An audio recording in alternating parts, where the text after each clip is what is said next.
வணக்கம் நண்பர்களே, எல்லாரும் எப்படி இருக்கீங்க? இன்னைக்கு நம்ம எங்க வந்திருக்கோம்னா, நம்மளோட மேம் வந்து வீட்ல கொலு வச்சிருக்கோம் வாங்கன்னு சொல்லியிருந்தாங்க.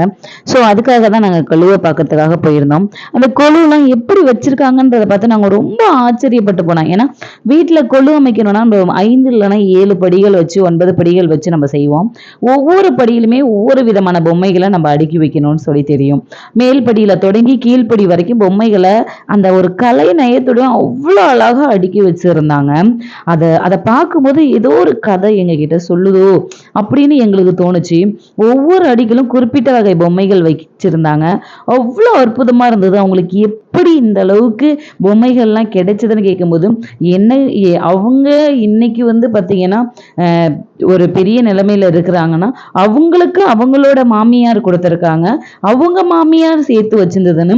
ஸோ அது பரம்பரை பரம்பரையா அவங்க சேர்த்து வச்சிருந்தாங்க. வீட்டுக்கு வந்த எல்லாருக்குமே பழங்கள், அது இல்லாமல் ஜாக்கெட் பீட், வளையல், மஞ்சள் குங்குமம், எல்லாருக்கும் பாயசம், சுண்டல்னு எல்லாமே செஞ்சிருந்தாங்க. அவ்வளோ அழகா அற்புதமா அவங்க படைப்பு இருந்தது. முதல் படியில ஓரறிவு கொண்ட உயிரினங்கள், செடி கொடி புல் பூண்டு இந்த மாதிரி வகைகள் பொம்மைகள்லாம் வச்சிருந்தாங்க. 2வது படியில ஈரறிவு கொண்ட சிப்பி சங்கு அது போன்ற பொம்மைகள்லாம் வச்சிருந்தாங்க. 3வது படியில எறும்பு கரையான் போன்ற பொம்மைகள்லாம் நிறைய வச்சிருந்தாங்க. 5அறிவு கொண்ட விலங்குகள் பொம்மைகள் வைக்க வேண்டும். 6வது படியில மனிதர்கள் சிலைகள்லாம் வச்சிருந்தாங்க. 7வது படியில முக்காலம் உணர்த்தும் தெய்வங்கள் சிலைகள் அவதாரங்கள்லாம் வைக்கலாம்னு சொல்லியிருந்தாங்க.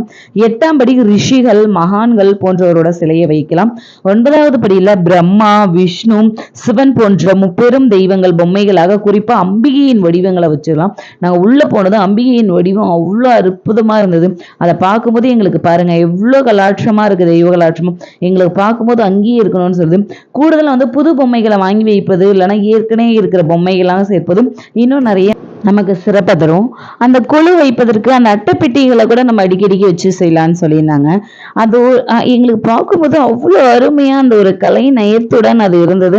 ரொம்ப சந்தோஷமா இருந்தது. விநாயகர், லக்ஷ்மி, சரஸ்வதி போன்ற தெய்வங்கள் பொம்மைகள் அதுல கட்டாயமா இடம்பெற்றிருந்தது. எங்களுக்கு அவ்வளோ ஒரு திருப்தியா இருந்தது. அப்படியே எப்படி சொல்றது, நாங்க ஒரு மியூசியத்துக்குள்ளார போயிட்ட மாதிரியே அவ்வளோ ஒரு நாங்க ஃபீல் பண்ணோம். எங்களுக்கு அங்க உள்ள போய் பார்க்கும்போது இப்படிலாம் விதவிதமா நம்ம செய்யலாங்களா அப்படின்னு சொன்னிச்சு. இந்த நாணயங்கள்லாம் அவங்களுக்கு எப்படி கிடைச்சதுன்னு இவ்வளவு அழகா சேகரிச்சு வச்சிருந்தாங்க. 10 பைசா 5 பைசா நம்ம கண்ணால பார்க்க முடியாத நாணயங்கள்ல இருந்து அந்த உயிரினங்கள் சொன்னேன் பார்த்தீங்களா, அந்த உயிரினங்கள்லாம் தனித்தனியா எடுத்து அடுக்கி வச்சு அவ்வளோ சூப்பரா கொடுத்துருந்தாங்க. ஸோ இது வந்து பார்த்தீங்கன்னா எனக்கு கிடைச்ச தாம்பூலப்பை, எனக்கு பிடிச்ச கலர்லையும் ப்ளூ கலர் பேங்கிள்லாம் எனக்கு கிடைச்சது. அம்பிகை அவ்வளோ அழகா உட்காந்துருந்தாங்க.